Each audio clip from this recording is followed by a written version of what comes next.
Hi, everyone, and welcome to A Balancing Act, a podcast devoted to helping families navigate memory loss. I'm Kelly Burton-Shaw, a licensed speech-language pathologist and certified dementia care specialist. In my 20 years of practice, family members have told me time and again how caring for a loved one with memory loss, while also trying to manage their own family, their career, and life, truly becomes a balancing act.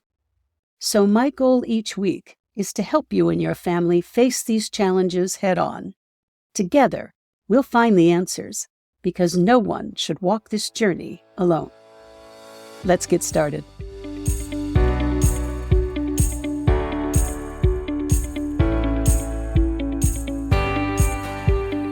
As we age, we all have what some jokingly call senior moments. Those moments when our memory seems to fall temporarily short. I walked into my kitchen this morning and I had no idea why. Sometimes we forget where we put things. Sometimes words are on the tip of our tongue, but they don't come out until hours later. And sometimes we just can't think of someone's name. And all of this, while frustrating and somewhat embarrassing, is a part of the normal aging process. It's what's known as age-related forgetfulness. But what if you are starting to see other things in your loved one? Maybe those memory lapses are no longer just temporary. Maybe they're struggling with everyday tasks and activities. Maybe they're just doing things that don't add up, and you're beginning to worry. So let's start today by asking this question: what is and isn't normal as we get older? And then, what can we do if it isn't?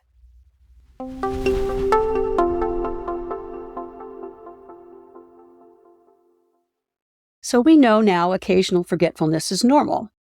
But what we are looking for are things that are both not normal to the aging process, but also things that are not normal for your loved one. So what I tell my families first and foremost is trust your instincts. You know your loved one. You can tell when things are not as they should be. Some things to look for include unpaid bills, medications not being taken, piling or hoarding things. They might be repeatedly calling you with the same questions. They might struggle during conversations to keep up, and they might have moments of confusion or even some personality changes. These are things that can mean something other than just occasional forgetfulness is going on. So now let's do some detective work. It's a great idea to reach out to other family members and maybe your loved one's friends and find out what they've been experiencing. They might be seeing things we have no idea are happening. And the goal of all this is to put together as complete a picture as we can of the changes being seen in your loved one. Gather as much information as possible and then document it. Yes, write it down, because this is vital health information. And these are the red flags that we now need to address.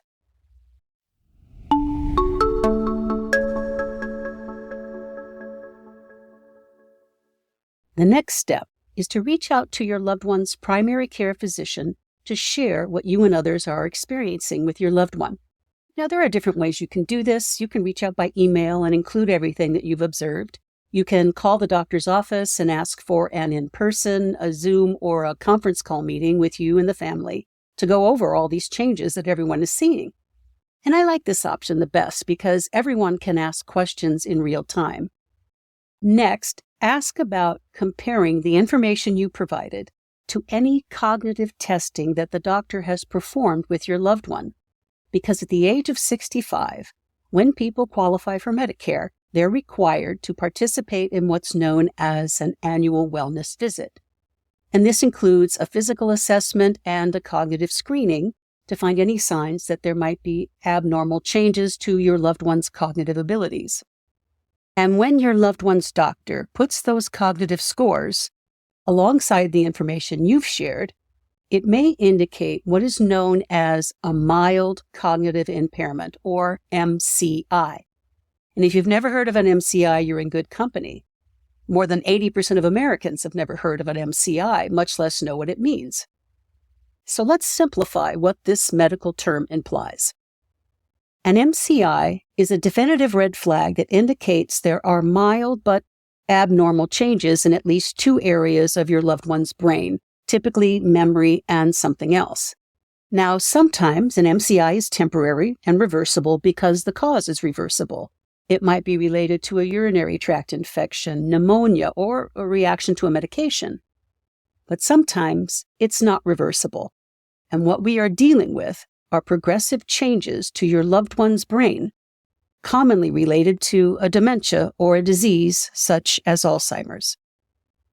So once your loved one's doctor has determined that the MCI is not reversible, he or she will likely refer your loved one to specialists for more comprehensive assessments and testing.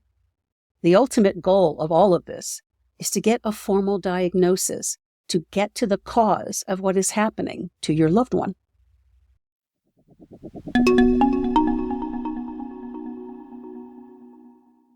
Now, getting that diagnosis is so important for many reasons. First, the earlier we get the diagnosis, the sooner we may be able to turn to medication or therapies that may help slow cognitive decline and ease symptoms.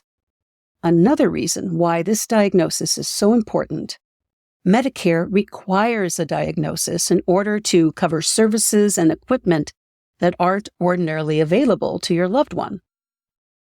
It opens the door to such important services as getting a social worker, in-home therapies, nursing checks, medication management, provision of safety and mobility equipment, and more.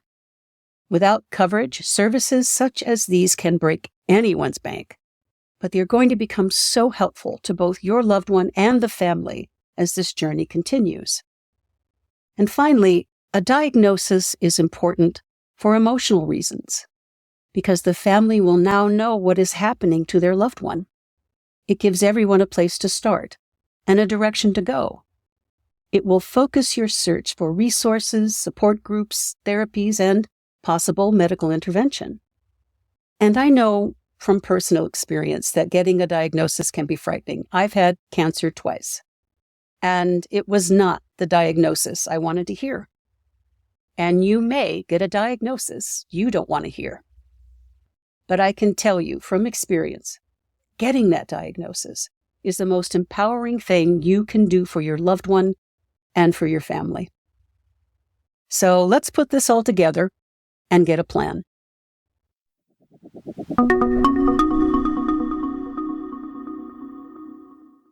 We first talked about reaching out to others to help you characterize the changes your loved one is demonstrating. Then taking that information to your loved one's physician to compare it to any cognitive testing that has been performed. Now, if these two sources come together and indicate a mild cognitive impairment or an MCI, the doctor will first need to determine if that MCI is temporary. If not, your loved one will likely be referred for comprehensive assessments and tests, because the ultimate goal is to find out the why the changes are happening, getting that formal diagnosis. Now, my goal with every episode is to provide you with things you can do right now for yourself in such a challenging situation. I want to enable each of you to take control over the role you'll play in this situation. Define for yourself what you can and cannot do. So start by making yourself what I call a personal bill of rights. Think about and then write down answers to questions like, what are manageable things you can provide to this situation? And what are your limitations, financially, physically, emotionally, and with your time constraints? Where will you look for resources and support? What are specific ways you will care for your family, your career, and for yourself? And maybe most importantly, when will you ask for help and who will you ask? Because you deserve as much care and support as your loved one. Finally, I ask you to remind yourself each day as you walk this journey with your loved one. No one is perfect at this. No one. You're doing the best you can. You're doing it from a place of love. And that is enough. I'm Kelly Burtonshaw, and it's been my pleasure spending time with you today. Keep in touch.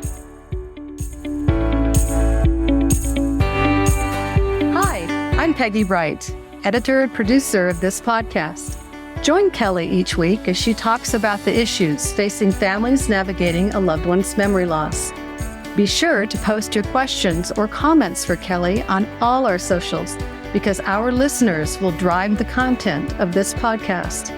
We will carefully craft each episode to be relatable and relevant to you. If you like this episode, let us know by subscribing to A Balancing Act, wherever you get your podcasts. We look forward to hearing from you. Thanks again for joining us today.